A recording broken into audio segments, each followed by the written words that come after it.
What is going on? Welcome back, everybody, to the Sports Headline Show. I am your host, Sean Davis, and we are here today. It's beginning our NBA 2024 draft coverage. We are reacting here to Sam Vecenie of the Athletics' most recent mock draft. I promise you guys we're going to have some fun content on the way, and we're starting with draft stuff. So we are going to react to this mock draft. I got a positional top 10 ranking coming next week, where I'm going to take a look at this year's guard class. Super excited about that. Super happy that I'm diving into this class of players way earlier than I did last year. So by the time we really get to June, even late May, I have a way better understanding of these prospects that I did last season by starting a lot earlier. So let's see what Mr. Sam Vecenie's got cooking for us. One thing Sam does a good job of, reminding us of here is that this mock draft is a what, not a what he would do, which are kind of more my style mock drafts. When I'm going to do them, it's going to be more what I would do mocks. For Sam Vecenie here, this is more of a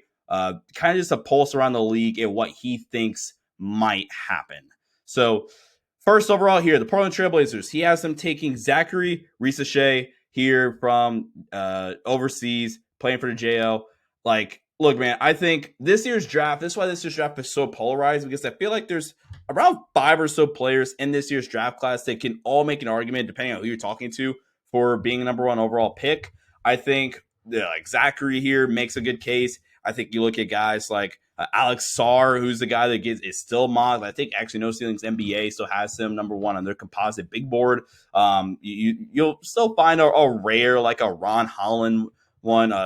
Kevin O'Connor from The Ringer, his mock draft, most recent one, had Reed Shepherd going number one overall. So depending on who you talk to, I think it does matter, who's number one overall. And that's why this draft, I think, is so fun. I'm excited to see who I have number one on my board. And my first mock draft drops in about 2 weeks now, who I have number one then. But another reason why it's so polarized is because this year's draft class, more than ever, is so much more about fit. Like, you actually had to have a real plan. Not saying that NBA teams don't ever have a plan for a player, but more than ever, because to fully maximize the potential of one of these players, you really need to have a plan in place and understand that they have to fit your team. So depending on who gets the number one overall pick, maybe it isn't Alex Sarr that goes number one overall, compared to maybe it's still Ron Holland somehow that goes number one overall. So it really just depends on the team and the fit. But right here, I like this pick a lot for Portland. You've seen teams, you've seen mock drafts, mock Portland guards, which doesn't make a ton of sense in my opinion.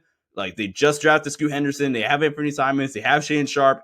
Go get a wing that can play off the ball, that still has a bunch of upside. I like this pick a ton for Portland. And speaking of Alex Sarr, number 2, the Washington Wizards take Alex Sarr.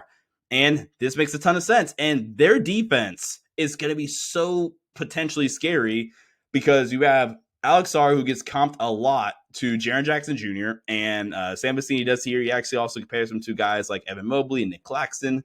But Alex Sarr, pairing him next to wings like Danny Avdia, assuming he returns to Washington next season, and Bilal Coulibaly, who they just drafted. Like, I love this fit so much for Washington, while also just being a dominant force. And I can't wait to potentially get to watch Alex Sarr in Summer League, and I'm a big fan of his game. He can also shoot the three as well, or he at least takes it with confidence. Like his tape a lot. Alex Sarr is going to be a fun player as well. Number 3, the Detroit Pistons. He has him taking Matas Buzelis out from the G League Ignite, and I think that fit-wise, I think you're really kind of bummed out that you weren't able to get a guy like a Zachary Risachet at 3, or 1, because of how the lottery panned out in this mock draft. I think if I'm Detroit's number 1. I think that's probably my pick there, because of the fit. I think it's a little bit more of a cleaner fit. I think just because of how much of a better shooter he is, I think that definitely pans out. But just think about the defensive capability, man. Like, his ability, he averages 2.5 blocks a game, and you throw in the steal with that as well. I think pairing him next to a guy like Asar Thompson, he has some off-ball capabilities as well. He could potentially go up probably as high as 2. Sam Vecenie here says starts as high as 1 if he has a big-time pre-draft process, which I think is a valid statement there. The Memphis Grizzlies take Reed Shepherd here, and I think there's an interesting debate about like Reed Sheppard versus Rob Dillingham, the battle of the two Kentucky guards, if you will. And I think the reason why Reed Sheppard might get picked a little bit earlier than a guy like a Rob Dillingham is because I just think that Reed Sheppard fits a lot more in a lot of different places than a guy like a Rob Dillingham does. Right? I think Rob Dillingham is an elite shooter, one of the best, if not the best shooter in this draft class. His hands defensively, while on ball, I think he kind of lacks some of the size and the athleticism and the quick foot speed to, be able to guard at a high level on the ball. But defensively, man, just his hands and his basketball IQ, especially defensively, is super, super elite. He's just insanely efficient. He's shooting 50-50, 86 from the line this season. Like, that is ridiculous. Ridiculous numbers from Reed Sheppard. And I think that you add in how freaking good of a playmaker he is, too. He is a guy that's going to be able to plug and play anywhere he goes. I don't know if I would have him as a number one overall pick, but I mean, again, it really just takes one team, and his fit is so daggone great for a lot of places. Let's see who he has him comp to. Jalen Brunson. Yeah, okay. So like he's mentioned Brandon Pajemski, Desmond Bane, Jalen Brunson. It's kind of a wide net there. So San Antonio at 5. He has him taking Nikola Topic. I'm gonna figure that one out as well. He is hurt right now, which kind of sucks. It doesn't kind of suck. It does suck a lot. I think if he was able to continue playing and continue to play at a high level, he could be a guy that could be rising and be in the conversation of going number one overall.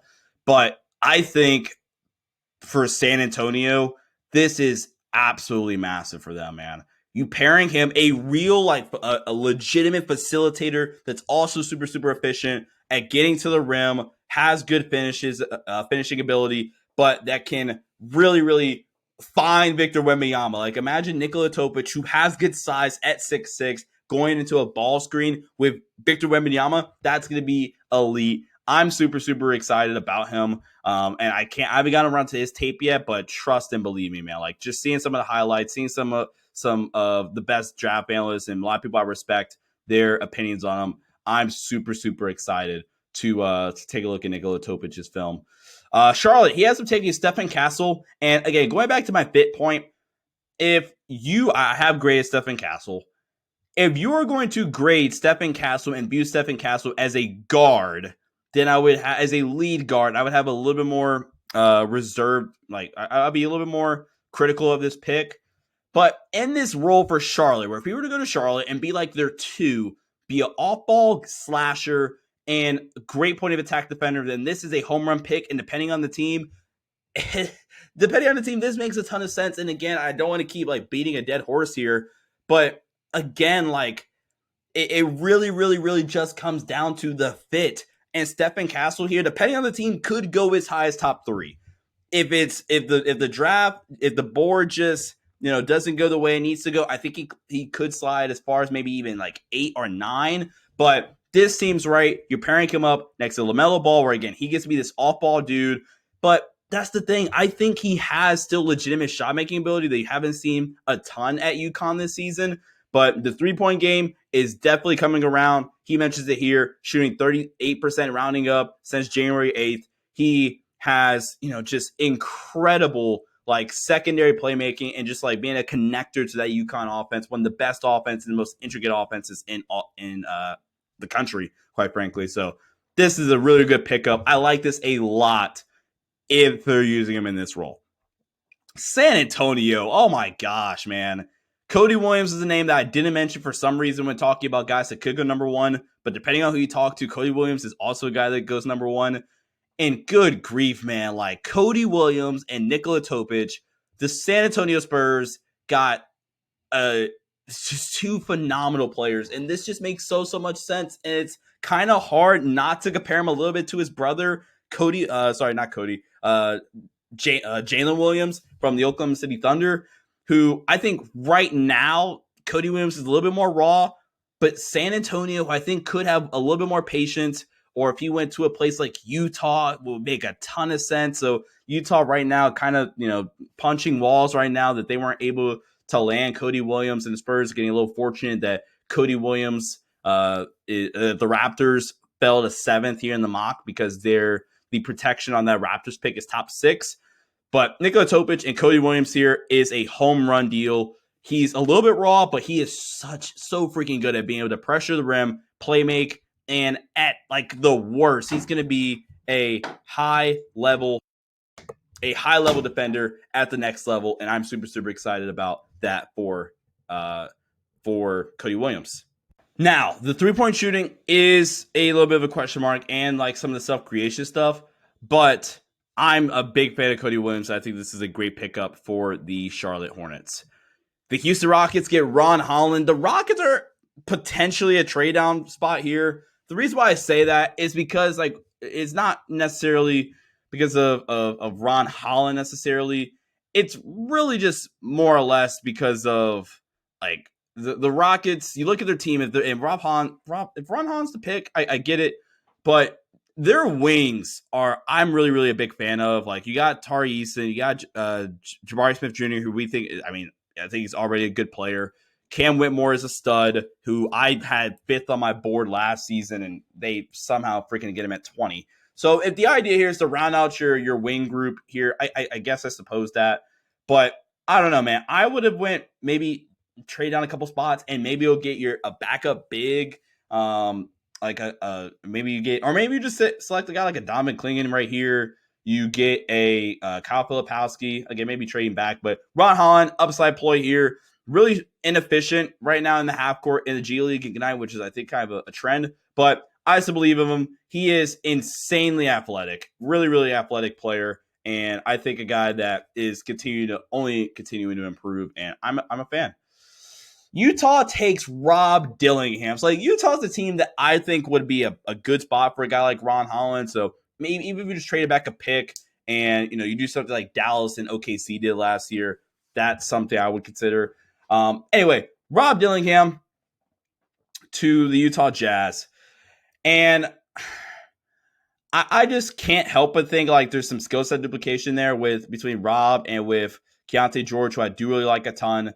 They have Jordan Clarkson. I would imagine they're just going to let go in this scenario. They have Colin Sexton. So, I don't know. I might just look at another wing. I think Lauri Markkanen needs to probably be gone after this season, whether it's via trade, just recruit some more assets, and fully buy into just being not being bad, but rebuilding and retooling this roster. I think that best case scenario, though, with Rob Dillingham, I think he really does have like lead guard upside in offense, kind of like in a Tyrese Maxey type of role, in my opinion. The Atlanta Hawks, he has them taking Tadon Saloon. I hope I'm pronouncing that correctly. 6'9" wing from Gillette. I think he's a guy that, well, right now he's shooting 35% from 3. His range shouldn't be a problem once he gets to the NBA. I'm a fan. I like him. I think this fit does make a ton of sense. The Houston Rockets, Donovan Clingan at 11. I'm sorry, the Oklahoma City Thunder, Donovan Clingan here. This makes a ton of sense, man. I think I can also see a world where you put him next to Chet Holmgren and offensive, really on both ends of the floor. I don't think that there's going to have like any problems either. I think he is a really good rim protector. It allows Chet to kind of guard a little bit more as well. And offensively, he could shoot the 3 ball. He could play in the 5-out kind of offense. I mean, like I said, UConn wants one of the more complicated offenses in the country, and he's going to come in here, use that knowledge, his basketball IQ, and be a great plug-and-play fit here for Oklahoma City, and at worst be Chet Holmgren's backup and relieve him and be a nice backup big for him in the future, which is definitely a spot of need there. Chicago Bulls, Dalton Connect here. I like this pick a lot. I think I've seen a lot of mock drafts where they have them the Bulls taking a guard, which does really make a lot of sense. That guard room is really crowded where they already have Ayo Dosunmu, Kobe White, Alex Caruso, Javon Carter, Zach LaVine, potentially if they want to bring him back next year and not consider trading him. So going guard doesn't make a ton of sense for me for the Bulls, but taking Dalton Connect here at 12, a guy that can play on and off ball. He's an insane scorer. He went nuts in the SEC where he shot 25. He averaged 25 points per game on great shooting. Like, that's a guy that I think, is going to be really fun to watch in the tournament. And he really makes that offense go. Not a great defender, but I love that bit a lot. And Isaiah Collier going to New Orleans Pelicans here at 13.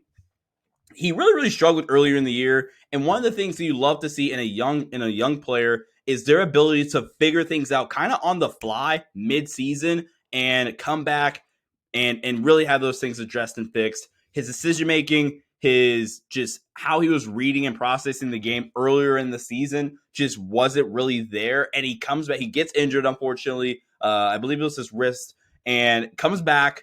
I think he didn't come back till mid-January, maybe to late January, if I recall correctly. We'll definitely fact check that one. But he comes back, and his processing and his decision making was just so much more fluid and felt more natural, while also being a really athletic finisher at the rim and having the ability to shoot the three ball as well. I'm a fan of him. He also is a foul merchant in a good way. Like, he really does a great job of being able to get to the line. A great paint touch player. I love that fit as well. Him next to Zion and Brandon Ingram and all that stuff. That would have been really fun.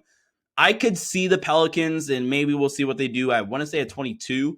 I could have seen them if he was still on the board, maybe take it at Donovan Clingan, but he's off the board. I do prefer him personally a little bit more over Kyle Filipowski. The Portland Trailblazers take Jacoby Walter at 14. I think I'm a little bit lower on Jacoby Walter. I think that although the shooting wasn't there, I'm a believer in the shooter, actually, personally. Sam Vecenie brings up how he's shooting 29% in Big 12 play. Look, I'm a believer in the shot, personally. He takes a lot of tough shots at Baylor, but you translate that to the NBA game where he's going to come in, be not the first guy on the scouting report, and be a guy that can play off a Scoop, play off of Simons, play off of these other guys, play off of Zachary Ricochet, and that's it, Ricochet, sorry, and be a guy that can play off screens, be a spot, knock down, catch and shoot guy. Really smart player. I think he's a better defender than he gets credit for. I view him more in the KCP type of mold right now, personally. It's a high comp, probably. I think Jacoby Walter, he's a guy that is going to have a lot of eyes on him in this NCAA tournament run, and really probably needs a really good pre-draft cycle as well. The Miami Heat take Kyle Filipowski, trying to really lock down that backup big spot for them. He's a better defender than he probably gets credit for. He's a guy that can go score the ball as well naturally. I think that this is a nice fit for Miami. Although we are personally in the range for a guy like a Jared McCain here for Miami, probably as a long-term point guard potentially. But they take Kyle Filipowski right there. The 76ers, he has them taking Yves Messi, the big out of Baylor. This makes a ton of sense. I'm all for it. A backup big that is a really good shot blocker and defender in the Big 12. He made the Big 12 all defense team. And I think I don't know if he's going to profile as a future starter. Maybe he does if he gets traded down the line. But for the future, for the time being, for Embiid and this Sixers team, they need to stop cycling through retread bigs or guys that should either A, should be in the league, B, are undersized, or C, are journeyman. So getting him a real backup big that you can kind of have as a staple of the roster, I think is important. And Yves Messi makes a ton of sense. Toronto, Bobby Klitman, a guy that I liked last year, actually, and I had a fringe first-round grade on him, if not a very late first-round grade on Bobby Klitman last season. He's a 6'9" wing, that can defend, that can shoot the three. I do think this is a little rich for my liking here. I would have went Jared McCain here. Again, honestly, another spot where I would have liked to see Jared McCain go, but he's a really nice player, and if this is really where his range is, right in the top 20 range or whatever, then he definitely made the right decision of leaving Wake Forest. I believe he said Wake Forest last year, leaving, not declaring in the draft, and then kind of testing the waters, not declaring ultimately, and then going over to the NBL and playing there. So I think that is a nice spot for Bobby Klitman. All right, 18, my guy, Jared McCain. He goes to the Duke Blue Devils. I mean, he's from the Duke Blue Devils. Goes to the Orlando Magic, the other blue team, and he gets to partner up with fellow Duke Blue Devil in Paulo Banchero. I think Jared McCain has a little bit more upside than he probably gets credit for. And it's really only because if you look back at his old tape, like his high school tape and stuff like that, he is a way better passer than I think he gets credit for. I think he gets to show off at Duke because they have Tyrese Proctor, they have Jeremy Roach, they have other ball handlers. And since he is such a knockdown shooter and honestly one of the best shooters in this draft class, I don't think he gets to show off the playmaking ability, but he's also a really, really good finisher. I love Jared McCain. He didn't start off well, but some injuries to some of the other guards let him kind of come into his own nicely. And another guy, again, if he has a really nice tournament run, I think he could really benefit. Number 19 here, the New York Knicks. They're going to take Johnny Furphy, a guy that has started to get some buzz, but there's also some conversation that he might return back to Kansas. He's, again, another guy probably that needs to have a dominant tournament run. Look, he had a really dominant, Big 12 run before they really started getting injured. I don't know. I think he'll probably return back to Kansas for one more year, and I think he'd really, really benefit from that. All right, the Atlanta Hawks, Tyler Smith. They're going to get a 6'11", stretch 5, maybe like if you had two bigs together, a 4, but 6'11", really nice athlete that can shoot the 3 ball. I'm a really, really big fan of Tyler Smith out of the G League, and this does make a ton of sense. This makes sense for the Atlanta Hawks as well, kind of with the modern NBA. Number 21, the New York Knicks. They're going to take Zach Edey. Big time player, literally from Purdue, 7'4". He made the right decision going back to Purdue. I think he really tightened up and became a much better defender over the past couple of years. He's a really, really good drop coverage big. And I think with the status of Mitchell Robinson, you have Isaiah Hartenstein, Zach Edey as a long-term fit here in New York makes a ton of sense. Good post player, obviously, but he's really, really improved as a passer. And I think that's also really, really important for the modern big. Phoenix, right here. Phoenix is going to take Devin Carter out of Providence. This is this year Brandon Pajemski, quite frankly. This is this year's Brandon Pajemski. He's going to come in. Phoenix needs playable guards and just guys that can play in general. And I think Zach Edey going off the board kind of sucks for them. But you get Devin Carter here, and I think he's a instant day one rotation player, kind of like not Kyler Filipowski, kind of like Brandon Pajemski was for Golden State. Pelicans, they got to take Keyshawn George out of Miami. That's a home run, another home run draft so far here for the Pelicans, taking George and taking Isaiah Collier.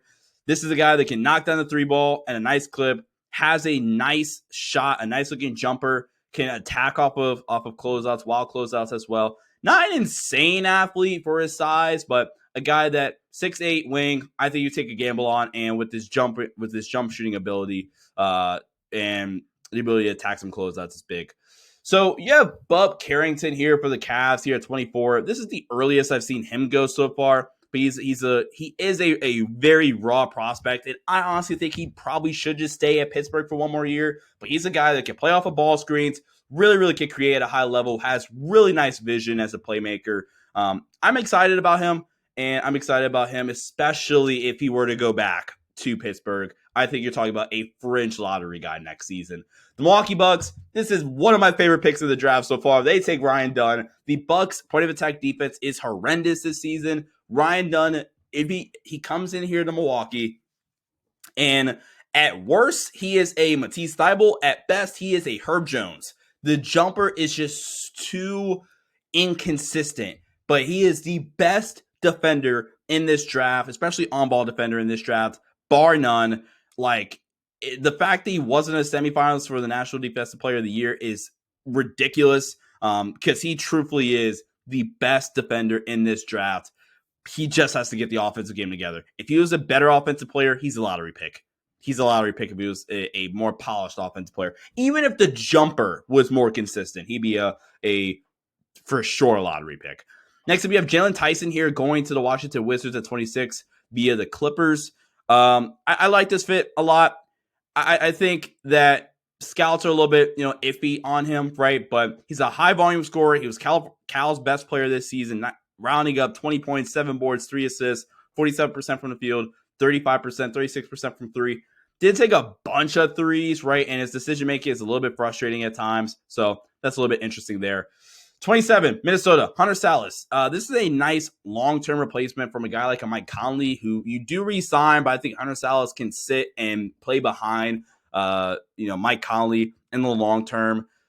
Look, man, he's a guy that can really, really shoot the 3 ball. After really struggling at Gonzaga with it, he comes into Wake Forest, Really, really shooting the heck out of the three ball. Really good athlete, shifty player. And they play Appalachian State at the time of recording this tomorrow. Definitely going to be tuning into that game as well. And I think he's a guy that could come in off the bench and add a nice scoring punch for them.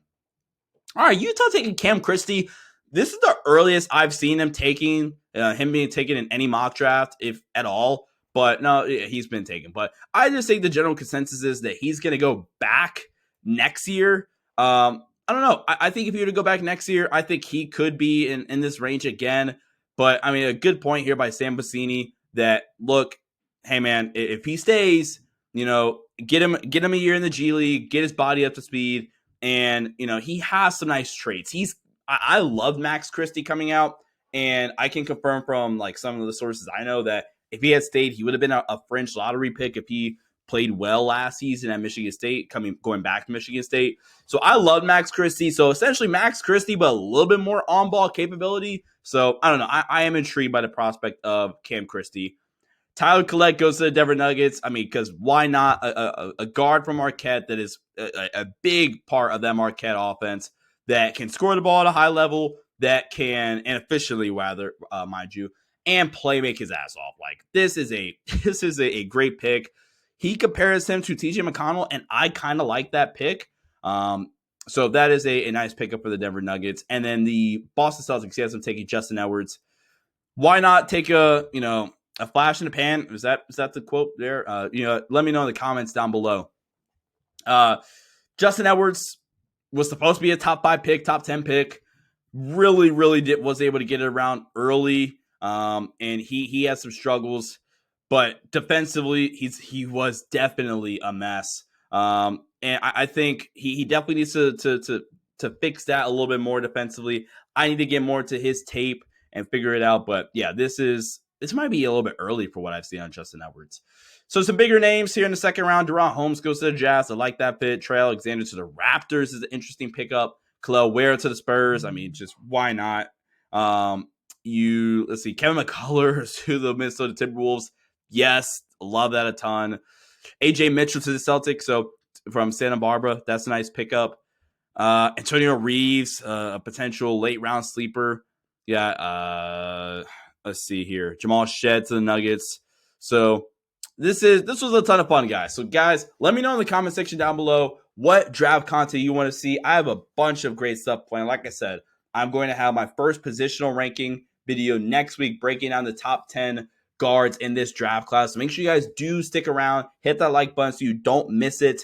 I'm going to be doing my first mock draft in 2 weeks. Going to be doing some film breakdowns. Going to have a bunch of great content creators and draft analysts on this channel as well, and hopefully be able to get some player interviews on the channel as well. Got a bunch of great stuff on the way, so make sure you guys do subscribe. Until next time, everybody, see ya and peace out.